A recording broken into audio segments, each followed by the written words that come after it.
Okay, let's get started. Welcome, everyone, to Elevate Your Professional Presence. First of all, I would like to thank you, the audience, for being here. Because if you weren't here, what would we do, right? Go have drinks. Oh, okay, that. Also, I would like to thank my wonderful panelists for being here. We have Judy Saylor, we have Emily Fletcher, and Lukeshia Walker. Thank you, ladies. And also thank you to NJBIA for having us and having such a great conference, right? All right, so let's get to it. But first, housekeeping. We will have all the questions at the end. We will have 15-minute Q&A session. So please hold your questions until then. And then we'll just get started. How's that? Right? Okay, that was easy. All right. So don't mind my notes here. All right, elevate your professional presence. So the first question I would like to direct to Emily. All right. So we've all heard the term, actually, we just heard it in general session, fake it till you make it, right? And the question is, how can someone project confidence and authenticity without losing their individuality and cultural identity? So thank you, Mayvis, and thank you all for being here today. I'm excited to talk about this, and I think that phrase, fake it till you make it works for some people, it doesn't for others, but it's all about to me, it's about being intentional in what you're doing and being genuine to who you are. And so this sounds silly, but a few years ago, I was reading a book to my goddaughter, and it was Charlie Brown, and it was all about, and the title of it was Be Kind, Be Brave, Be You. And so when I was thinking about this, I give that advice to people, my family members, my team members at my organization, and it sounds silly, but if you think about it, it's how you remain authentic and genuine to yourself in this crazy professional world we do. So think Charlie Brown, think be kind, so be empathetic to those around you. Be understanding, be caring, be brave, be empowered, be confident in yourself, and then be you. So I think find your sparkle, whatever that sparkle might be, and own it. And so I think that will help ensure that you are true to yourself, you are true to your cultural identity, to who you want to be. And if you just remember Charlie Brown and those three simple words, I find myself telling everyone that in whatever situation they might be in. And I think it rings true for this question and just how to continue to elevate your presence and be who you are and be unique to that and continue to sparkle. Thank you for that. Lukeshia, would you like to add to that? Absolutely. So when you spoke on Charlie Brown, but I'm going to speak on a movie that I recently went to see, and I believe that I rented the movie theater out just for myself. Inside Out 2. That movie. And confidence was a big part of that movie. And one word would be fear. Removing the fear from your life. I would like to say removing the fear from your diet because it's unhealthy. So being self-aware, knowing who you are as a person, and just walking in confidence. One thing that my mother, she always instilled in me was walking with your head high, standing tall, standing and knowing who your true self is, who you are as a person. So once you remove fear, you set the tone for who you are as a person, who you are, and your culture identity, it makes you a better person. Before I move on to Judy to answer the question, what advice would you give to exude confidence, right, without looking arrogant or seeming arrogant? Yeah. So I'm a firm believer in meditation, standing in front of the mirror and having that conversation with myself, and when you do that, it helps you as a person because sometimes you're not going to get individuals, you're not going to come up around individuals that's going to make you feel like you are are confident. You have to be around like-minded people, in a sense, like a child in school, they find another kid that's similar to them to help them to come outside of their shell. So sometimes individuals, they struggle with that. So I always recommend, if you're not able to, find that little circle of individuals that are like-minded, like yourself, seek a mentor, seek a coach, seek additional help wherever you can find it, and hopefully, that's a start to you, breaking out of your shell, but confidence is within. But most of the time, people who lack confidence, there's a fear factor. So what's blocking the confidence? And you have to figure out where that is. Spoken by a true coach, right? Judy, I would like to ask you the same question. Would you like me to repeat it? Yeah, which one? How can someone project confidence and authenticity without losing their individuality and cultural identity? I think in terms of that confidentiality or that, confidence for yourself, um, our parents didn't have us to be weak. Our parents didn't have us or raise us to look down on ourselves. I have a child. My first whole piece of me is a mom. And it took me a long time to get to that. I was in another industry for a very long time. I loved it. I thought it was great. It was the right place. It was happy. It was, great. And then I had a child. And other people were raising my child because I had to work so much. I worked nights, I worked weekends, and I had to leave that. And that's when I started to really find my actual identity. Because when right out of college, you just got a job, right? Like whatever that was. And so when I had this time and this moment of, why am I down on myself? Why am I feeling this way? My mom was like, excuse me, this is not the child that I fought for equal rights for. And so it's always, you always have to think to yourself, like, your parents loved you, your family loves you, your friends love you, your circle of influence loves you. Never be down on yourself, and that will build that confidence. It will help you to think about it regularly. What advice would you give to someone that didn't necessarily have that rearing as far as the confidence or the assertiveness? What advice would you give? Find your tribe. Find those people that are going to pick you up when you're down, that you're going to pick them up when they're down. Your tribe can be the strongest piece to building yourself up because they want what's good for you and you want what's good for them. So find your tribe. Okay. My next question, let's start with you, Lukeshia. What are some common mistakes people make when trying to elevate their professional presence, and how can they work to avoid them? Again, I'm going to circle around knowing who they are, um, you know, not trying to fit in. I think that's a common mistake that I see people make. They try to fit in. Even if it's, going out to a happy hour after work, and if that's not your thing, in corporate America, if you don't show up, it's almost like you don't fit in. So you're kind of forced to fit in when that's not what you do. So be true to who you are, be authentic, and show people who you are, and sometimes people have to adapt to who you are and not you, always adapting to do things that you're not comfortable with doing. So that's what I would say. Kind of circling back to finding the tribe, right? Mhm. I'm going to ask you the same question, Judy.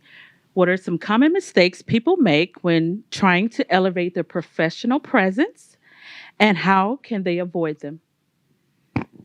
So a couple of the key things I see, and right now this is a theme for some reason for me that I keep thinking about is lots of times people try to make themselves relevant in a conversation. You know, you're having a conversation with somebody or in a meeting with somebody, and you're having this conversation, and someone has, you know, the conversation ends, and this person has to put the dot on the end and repeat what other people said. It's not active listening at that point. It's trying to be relevant. And we do it because we're nervous. We do it because we want to be relevant. And you don't necessarily have to do that. The best forms of communication are where you're asking questions and you're listening to what other people have to say. That's how you learn, right? And I think we all go through these changes as we're moving forward. When you find that confidence and when you recognize that I do know my craft, I do know what I'm doing, then you're going to stop making those missteps and trying to be relevant and over talking people, right? How many of us have a person at your work where, you know, you're trying to say something and they are not letting you finish your sentence? We don't want to do that, but we do because if you're like me, I'm old and I'm going to forget what I'm trying to tell you. But we have to be careful of that. And if somebody does start to overtalk us, say, okay, hold on a second. I got to get my thought out. You know, we can do this together or we don't have to do it at all. Emily, what would you add to that? So I think it goes back to kind of, I'm going to combine what Judy and Lukeshia were saying with get to know yourself and be friends and be excited about who you are. And don't try and be someone you're not. Don't try and force it. Don't try and go to that happy hour if it's not what you want to do. And so I think you see a lot of women who think that if you're in a male dominated workforce, you need to be aggressive, you need to be dominant. And if that's not you, then don't try and be that, and find how you can command a room and you can be feminine and you can feel empowered. And as long as you have that confidence and you know who you are, you can go and be the personality that you want to be. And so I'll share a silly story. So when I was younger in my career, I loved the movie The Devil Wears Prada. So I loved that, all those scenes, just the acting, it was just wonderful. And I had this, it was inspirational and aspirational at the same time. And I thought, I love fashion. I love wearing high heels. It's why I went, you know, some of the reasons why I love what I do. And I thought, I can't wait until one day I can be like in that scene when Anne Hathaway is walking across and she's in her, it's like a 2-minute montage to just everything, her fabulous work. And I thought, I want to do that one day. And I kept having that in the back of my mind. I worked in professional sports. I was at the Chicago Bears football team. I couldn't have that moment right off the bat. So I had to wait for it. But in my mind, I was always channeling that of who I wanted to be. And so as I progressed in my career, I started to be able to have those moments. And it goes back to, and now I can, you know, feel empowered and have those Anne Hathaway Devil Wears Prada moments of in fabulous clothes and being the clackers and your heels clacking on the floor. I'm really girly. So, but it's going back to the question is, don't make the mistake of not knowing who you are. Find your Devil Wears Prada moment and rock it. And whatever that is for you, embrace it, and you'll never make those mistakes, and you'll just feel good about yourself every day. Thank you for that. Judy, I'm going to begin with you on this question. What advice would you give to a professional female in a male dominated field? And I think Emily just kind of touched on that a little bit. So if you'd like to share.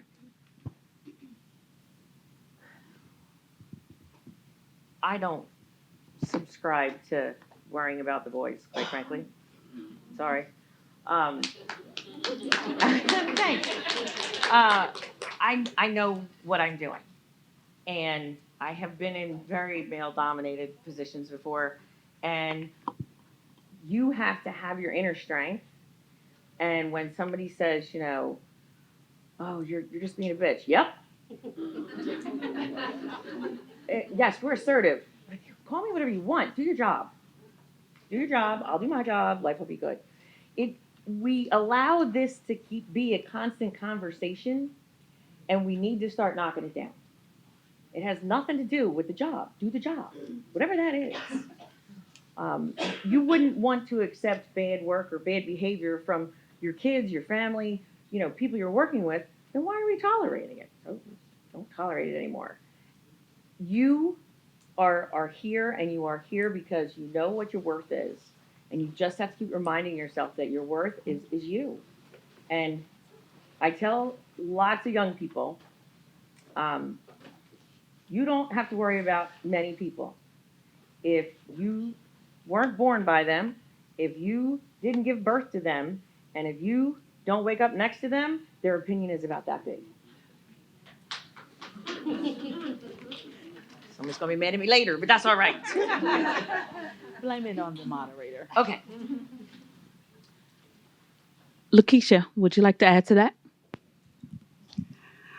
I look at that as be loud and be proud, right? You got hired to do the job. You belong there. And if they can't accept it, well, shame on them. You know, if you do the job better than them, why aren't they in your seat? You know, so just knowing who you are, never letting those individuals, tear you down because comments are going to be made. I was one of those individuals once upon a time. I was a director and I had 77 people under me. But I had the men wondering why I was in the role. I got hired to do the job. But sometimes as females, we have to prove why we're there and that we belong in those seats. Sometimes I had to show up a couple hours earlier just to get the job, to prove that I belonged in the seat. But I did the job much better than they did. I had a heart.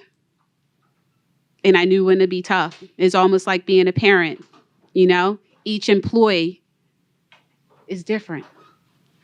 Some you give a little tough love to. Some you got to hold their hand a little bit longer through the process. And then others, they can just go on their own. You know the ones that's just, as soon as you talk to them, the tears is going to start, right? Those are the ones you'd be a little bit more softer with, But as long as the job is getting done, so when we're in these positions and we're up against, roles with some, of our counterparts, and we know that we deserve to be in a role. We just need to walk in those high hills, have that Prada moment, and walk it out, and do the job and do it well, and let them stand on the sideline and be wondering why, So, yeah. Thank you. Emily?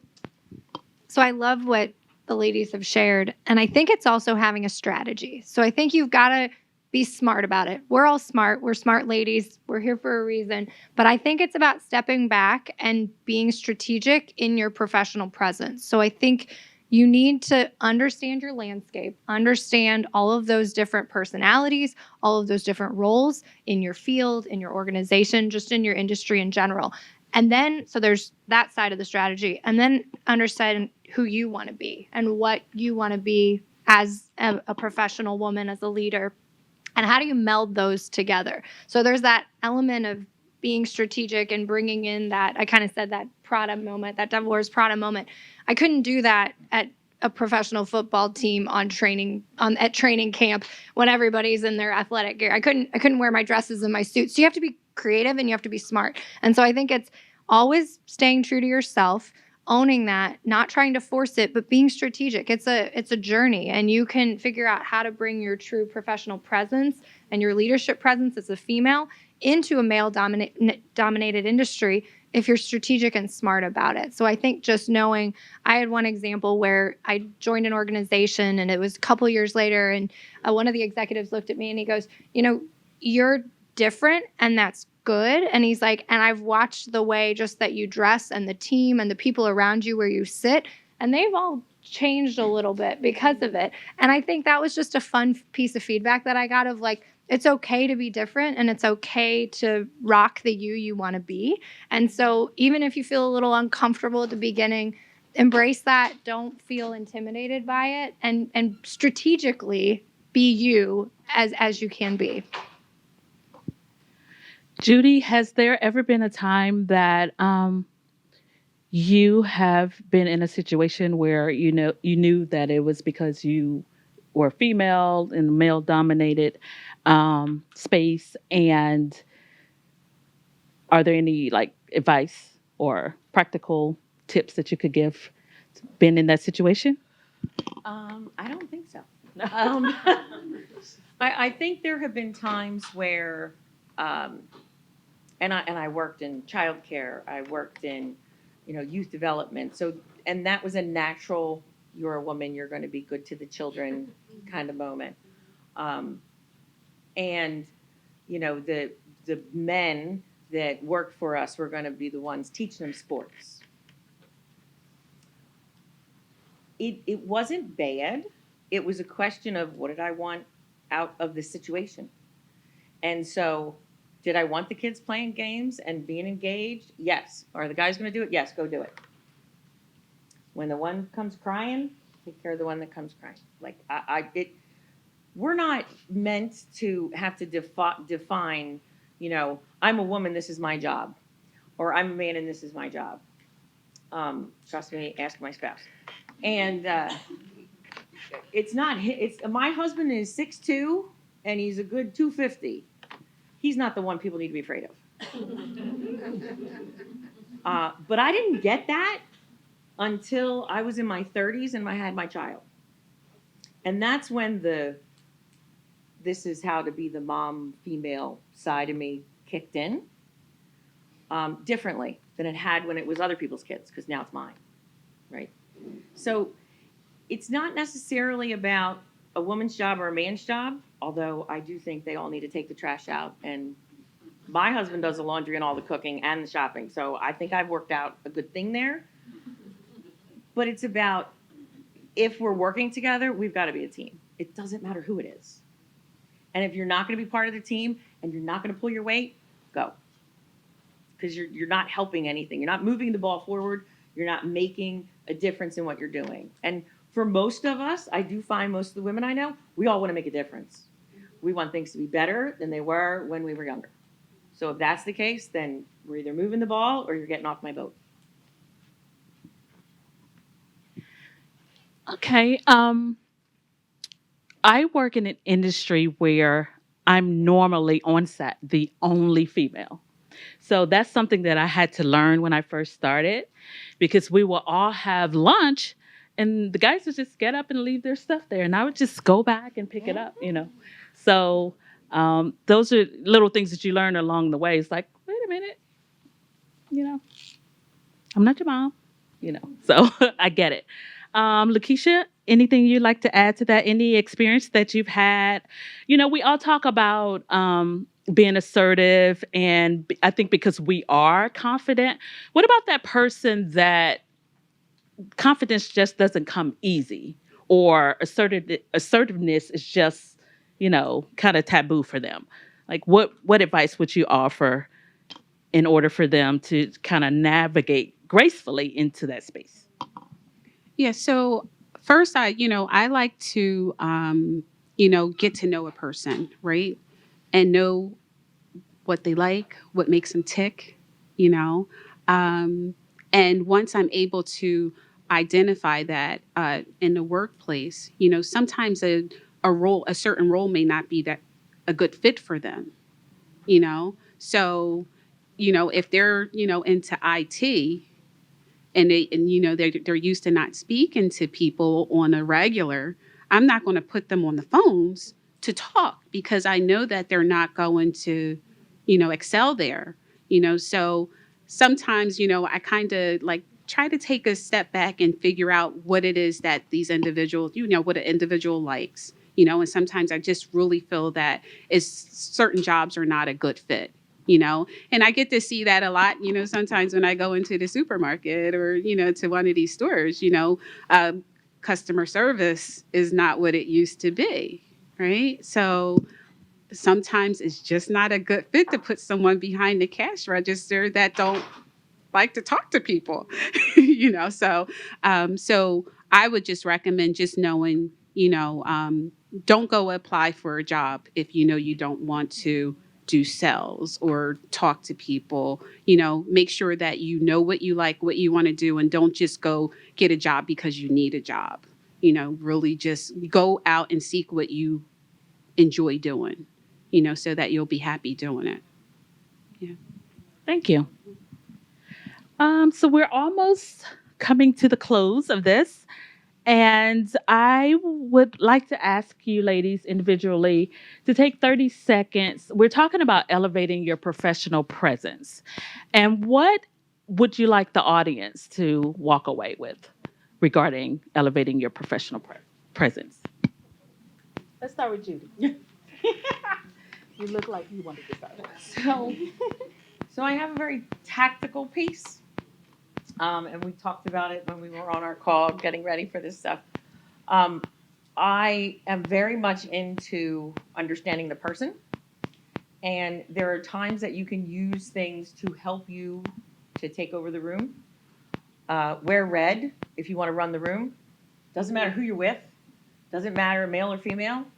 The human brain looks at that red and they go, ooh, they're in charge. It's a very natural thing. Walk around and see who's wearing red, and you'll watch their presence. It's very strong. It's very powerful. Red's a strong color, right? Green, it's very calm. I'm very positive. I'm very relaxed. Everyone's looking at their outfit now. Like, but when you think about it, like, I teach college kids, and I say to them, your first interview, wear blue.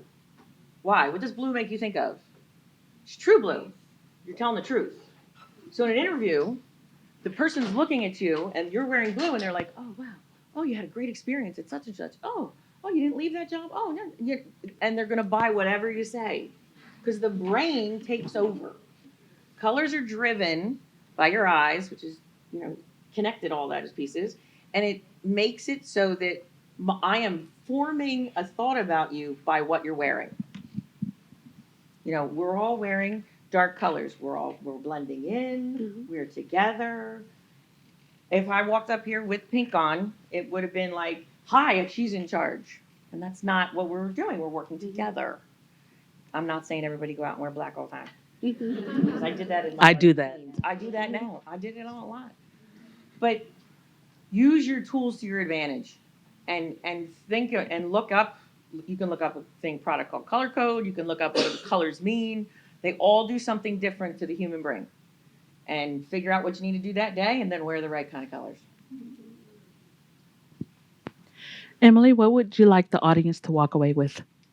So I'm in marketing, so I'm all about brands. So I think if you can build a brand, everyone's marketing something in what they do in their personal lives and their professional lives. So take time to think about your personal brand and what that is in the office and with your coworkers and with your family, and just do a brand assessment. Build your brand, assess it, ask people what they think when they think of you, of who they are, and have fun with your brand and make sure it's what you want to be. And first impressions matter. So always remember when you're walking into a conference, when you're walking into meeting maybe a new person on your team or a new employee, or you're starting a new job, first impressions matter, whether it's virtual or in person. People are going to remember you and they're going to notice that. So work on those things to kind of combine a strategy for who you want to be professionally and personally, build that brand, and then find your Devil Wears Prada moment, walk across whatever that means to you, and just have fun with it, because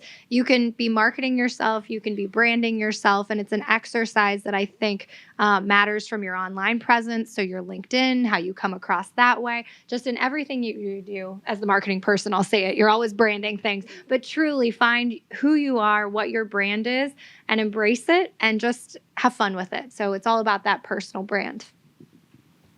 Thank you. Lukeshia? Agreed. Agreed. I'm going to just say, really, command the room with class.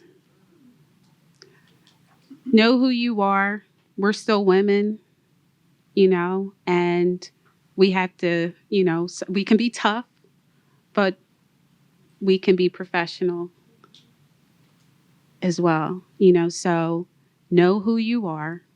Take a moment, look in the mirror, look deep into the mirror, and don't just look to see if your lipstick is not right and, your hair is not right. No, look deep into the mirror and look at who you are as a person. Make sure that the shoes that you put on fit your feet. You know, so a lot of times we step into shoes that we can't fit and that we should not be wearing. Don't look at the other person sitting next to you wishing that you were them, because the shoes that they wear was meant for them, you know? So put the shoes on, wear them with confidence, and walk with class. Keep your head up and just keep, you know, elevate to your highest potential. And don't let anyone hold you back, because you are in your roles for a reason. You were put there for a reason. And people will try to make you feel like you don't belong. But if they won't allow you to sit at the table, do like I did. I created my own. So. Thank you. At this time, we are going to open up the floor for questions. You guys can step up to the mic, or if you project loudly, you can stay there. Any questions? Yes. I'm not going to go to the mic. I can definitely project. The confidence that you guys are speaking about, I found when I turned 50. I was a stay-at-home mom for a very long time. Then I got my job a little bit before I turned 50, and I've grown into it. I love it. I command it. I am confident in who I am. But that didn't come until I was so much older. And as I'm thinking this, how do I help my team that's younger? How do I help women in their 30s gain that confidence before waiting for it to come in their 50s? Emily, would you like to address that? Sure. So I have someone, I think it goes back to, even if you're shy, and it goes back to the question that you asked a while ago. If you're shy and you're a little bit nervous and you're not ready and you haven't found your confidence at whatever age, go back to what makes you, what your talents, your smarts, what makes you amazing at the job that you do. Rely on that and build that as your foundation, and then reach out to a mentor or someone in your circle and in your tribe and say, how can I get better, and try and learn from them. I have someone on my team, and she's just starting out in her career, and she is terrified of public speaking, and she's very nervous. She's on the digital side. She's very, very talented. And we do mentoring sessions, and she reached out and she said, Emily, how do I get better where I'm not nervous when we're on a virtual call? And I said, are you okay if I push you? And she said, yes. And so we have been doing homework assignments where I will call to her in a big meeting and say, hey, your time to shine, your time to present. And for the past 2 years, I have watched her grow because she reached out and asked for help and said, I'm nervous. I want to grow in this. How do I get better? And I'm so proud of the work that she's done. So if you're sitting in a role and you have someone you can reach out to say, how can I get better? And can you challenge me to work on those things? It could be your professional presence. It could be presenting in a meeting, but little things, just to have somebody in your corner that you know is going to give you feedback, but then also say, okay, I want you to do this. It's a homework assignment. Let's try and do this. And just to watch, that's one example of, I think, go back to what makes you talented and smart and whatever makes you in your profession and why you're in that role. And then reach out to someone and ask them to help you and give you challenges and help you grow, because it works. And if you have somebody cheering you on, I think you'll start to gain that confidence, hopefully earlier than you might have if you didn't have someone supporting you. I like that. That's one thing that we didn't really touch on about mentorship, because I think it's important, because as she said, you know, she didn't get that confidence until later in life. And, you know, someone now she can give that advice. And so I think that's a great part of elevating your professional presence, having that person that can give you, you know, teach you the ropes, give you a little advice, because so many mistakes that I made early on in my career could have been avoided had I had that, you know, that voice, that sane voice. So anyone else? Yes. Oh, yes. Feel free. Hi, I just want to say thank you first of all. I think this was so helpful, and all of your advice I definitely will take with me when I go. But getting back to working in a male-dominated field, it's not necessarily like, I guess, a confidence issue or like feeling that I have to prove myself, but like feeling that maybe my coworkers might not be super receptive to those things. So how can I or what advice would you have for someone trying to navigate an issue like that maybe like communication issues or like reception issues from my coworkers to maybe garner that respect? I would recommend getting to know your coworkers a little bit. Talk to them about, personal. Sometimes you got to get a little personal with individuals, talk about, I don't know if you're into sports, but that's always, something it starts a good conversation, right? So get to know them and let them get to know who you are as a person. And then they'll start to peel back the layers and start thinking she's really a nice person, and then that may help. But I've had that in the past, whereas though I found that to be a door opener. Thank you. Awesome. Any other questions? You guys are quiet. No?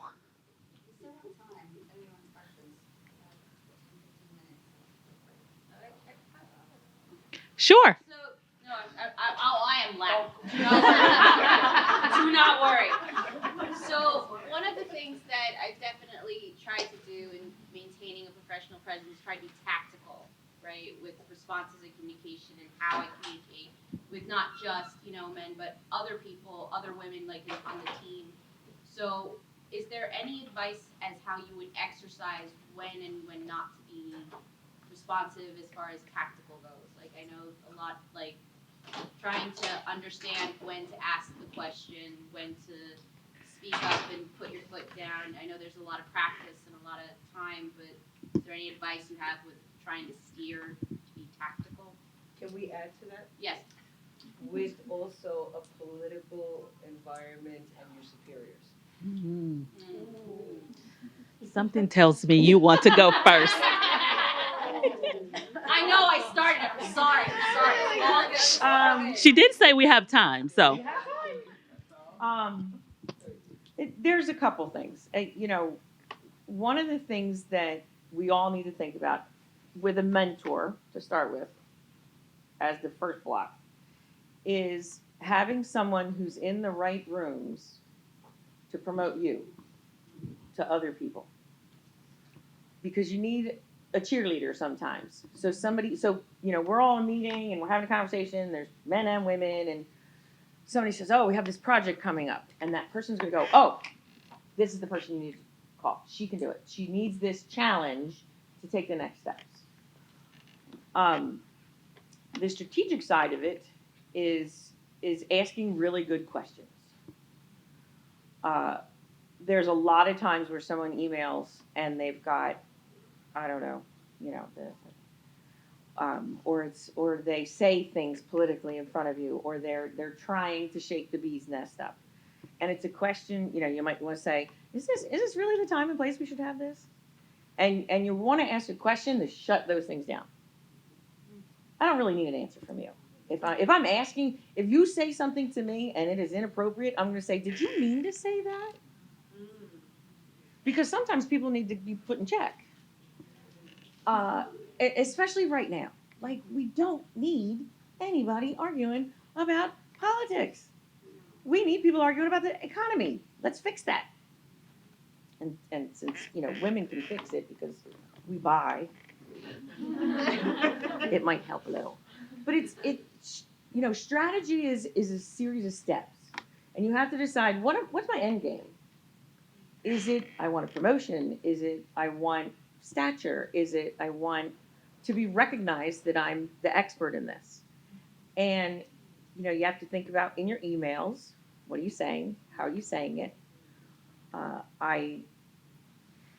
In teaching college, young people these days, it's like, can I ask you a question? Ask, and it's like, what? What did you say? Say that again?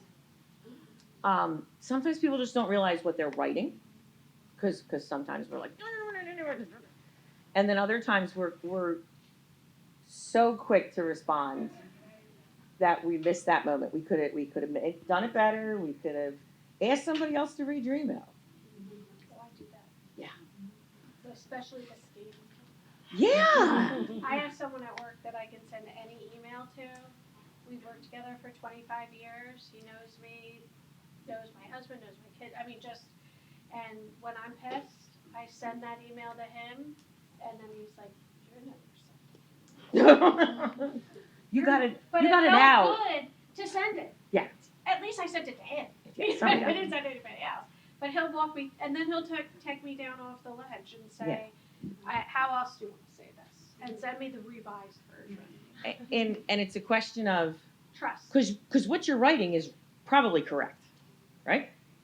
But you have to say it in a professional way. And many a meeting could have been an email, but sometimes you need to say it in somebody's face, and other times you're going to respond and say, "Thank you so much for your input. I'll get back to you," and just back up. Period. And I'm never going to talk to you again about it. I don't really care. But we have to learn. It's that part of grace. Sometimes you want to curse somebody out, and you have to do it in a way that they don't even realize they just got cursed out.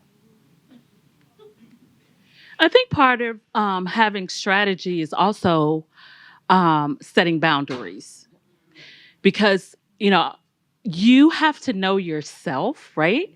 And so I have a rule on set: I do not discuss religion or politics. So part of that is not being baited into conversations that that you're super passionate about and could go left. Emily, would you like to? Well, my dad gave me the same advice. He's a lawyer. And so this idea of I love it, because if you need to be able to vocalize your feelings in whatever kind of, whether it's a frustrating meeting or a difficult conversation, and being able to write drafts. I draft everything. So I write drafts about everything. And he said that one time he received this advice and when he was a young lawyer, and he was so upset about something, he typed out a letter, printed it out, handed it to his mentor/boss, and he put it in the drawer, and he said, "Okay, Jim, we're going to leave that there, and we're never going to go back to that again." So I teach that to my team. It's what you said. You send it to that colleague you trust. Have your drawer, put your conversation, your feelings in there, get them out, and then revisit it and figure out the professional way, like you said. And I think there's a power in quiet, and that idea of how to be strategic in not always speaking up. And I think it goes to your question too, of being in a male dominated field. How do you find your voice, but you don't always have to be the one talking. And when you do say something, if you watch some executives and some leaders in meetings, they don't say anything. And you have a lot of people who are talking. And then if you wait, everybody looks to that person to find out what they're going to say. So for you in your field, be strategic in how you have your voice. And when you do say something, they're really going to notice, and they're really it's going to be much more impactful. So I think find that balance of the quiet and knowing when to talk and when to communicate. And when you need to be that voice and that decision maker, understand that situation. But when you're in a room with different levels of executives and individual employees, just sometimes there's a power in fewer words and thoughtful words, and make that work to the best of your situation, for however that works. Awesome. Lukeshia, anything you want to add to that? I would just like to say, like for myself, when I get emails, sometimes it depends on who it's coming from. How you respond to an email, to not be fast to respond. Pretty much, just taking a moment before responding. And sometimes that moment may be go home and respond the next day after I cool down. So I do recommend that, because you don't know what it could open up when you do send that email. It just flares it's a fire brewing. So just take time, sleep on it, come back, revisit it tomorrow, or pull that individual to, depending on the situation, I'm not sure, but pull that individual to the side, have a conversation.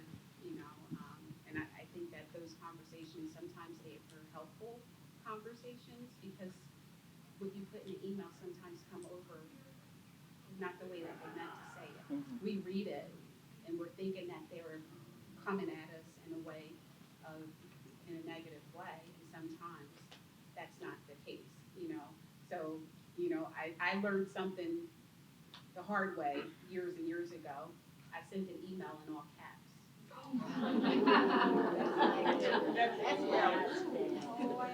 I meant nothing by it. I didn't mean anything by it. But the person receiving the email, oh, she was pretty mad.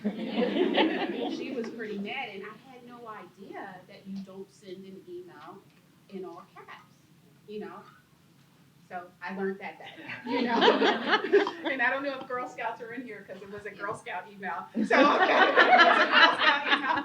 And, but I learned that day that you don't do that in all caps. And I honestly did not mean anything by it, but the way she received it negatively.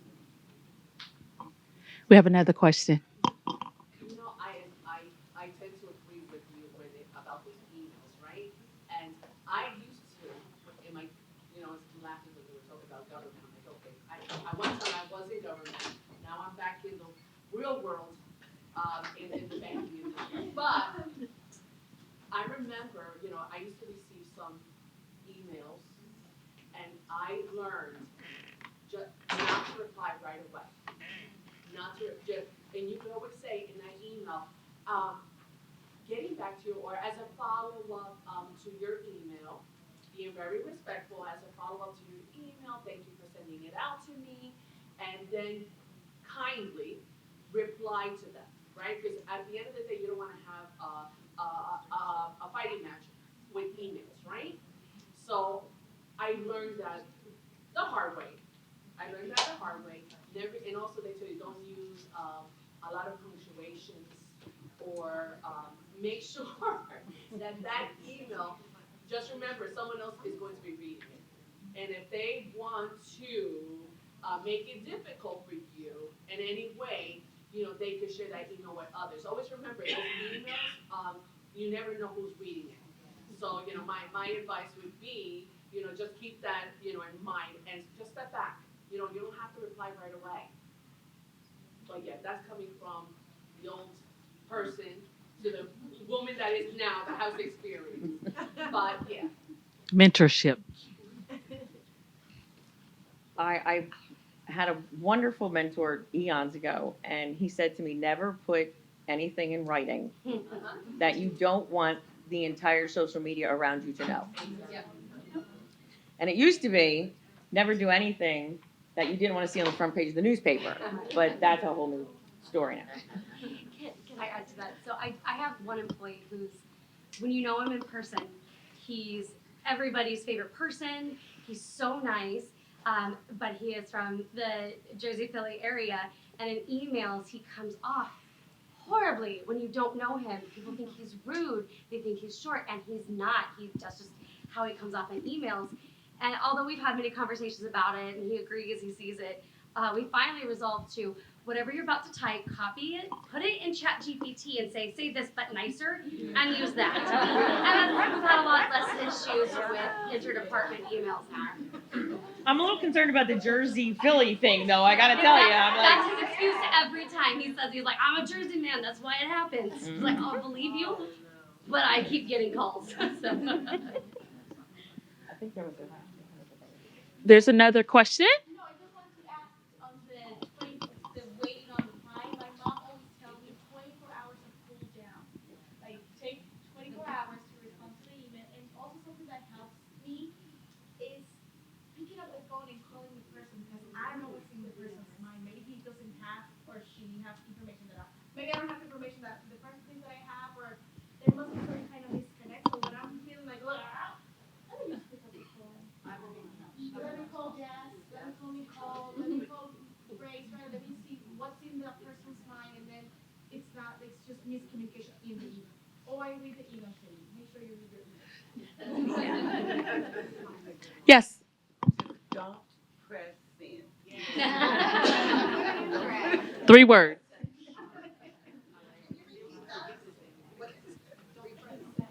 Don't press send.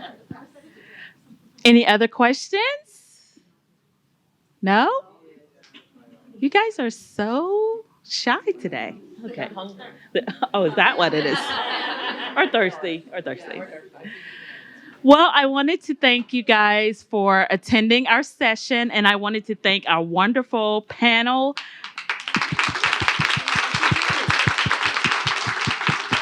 And I hope you guys had an opportunity to scan the QR code. I never found it, by the way, that that it will give you each and every person's bio. And I wanted to thank NJBIA for having us, and hope to see you guys again next year. Thank you.